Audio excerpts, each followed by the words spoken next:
Okay, so I've known there've been quite a few Exorcist movies, or exorcism movies, I should say. The last Exorcist came out, last month.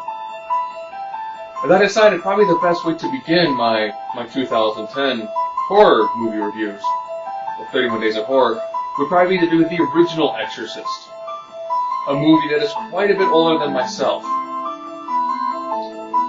Now, most people happen to know exactly what the main premise of this is. You have a young girl, Reagan, who is having seizures, occasionally talking in a bizarre demonic voice, and is having a bunch of really bizarre, supernatural sort of things happening to her. She goes to the doctor, seizures, there's nothing medical. Goes to the psychiatrist, nothing there. Except that, she does assault him. And then he decides, well, you know what? We need to do an exorcism. And this is where this movie really takes off. I mean, again, this is like 1970s. This is like 73 or 74. So this is old. This is over 30 years ago. And this kind of fell in with like Rosemary's Baby and The Omen, where you kind of took a child, supposed to be, all like pure and innocent, and gave them a bizarre, demonic possession. And this one does it well. Now, you probably ask, which one should you see? The 2000 remake? 2000 remake, they tweak some scenes here and there. They try to make the spider climb on the walls look more realistic, because you can tell in the original version, you can really tell when it's written to prosthetics and stuff like that. Almost everyone remembers the scene where little Linda Blair's character, her head's spinning around, she's vomiting everywhere. Yeah, that is super intense for the 70s. It still works now. This is still an amazing movie. I'm probably saying some of this because there is a definite nostalgic value to it. I met Linda Blair at a horror convention, and you look at her, she's tiny, she's petite. You probably wouldn't associate her with probably one of the most frightening children to ever be filmed.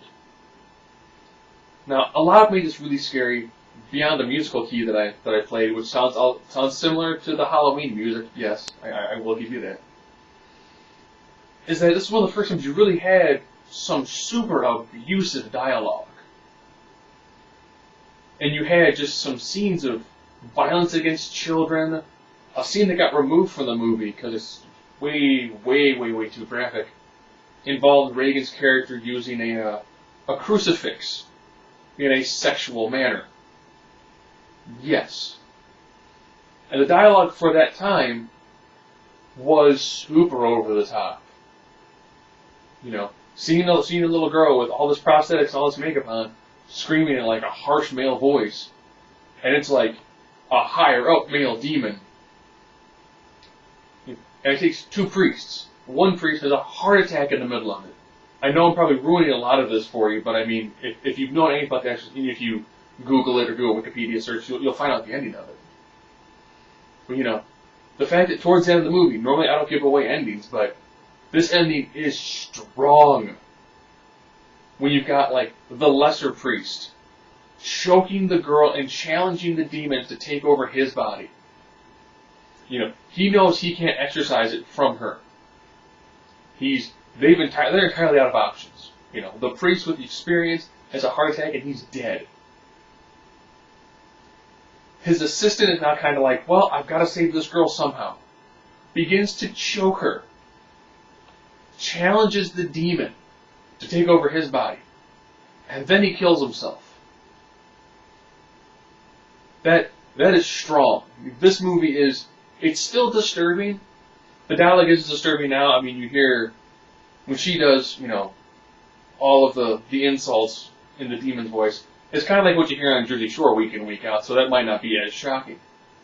But thinking back, this movie is getting pretty close to being 40 years old. And it's solid. Places still show this movie during the Halloween time, and it still does pretty decent numbers. I think it's rated as like the number 3 scariest horror movie of all time on like an AFI list. It won 2 Academy Awards, and I think like 4 Golden Globes. I mean, this movie has won a lot of accolades. It's a good movie, and it's by far probably one of the best ways I can start this marathon. If you've never seen The Exorcist, see it. Definitely see it. Throw this guy in, turn the lights off. Yes, experience just like you would in the theater. Go get the DVD versions of it. I probably say get the 2000 version. It's a little bit cleaner. Some of the scenes look a little bit crisper. If you want to have more than nostalgic value, the 1970s version is also very good.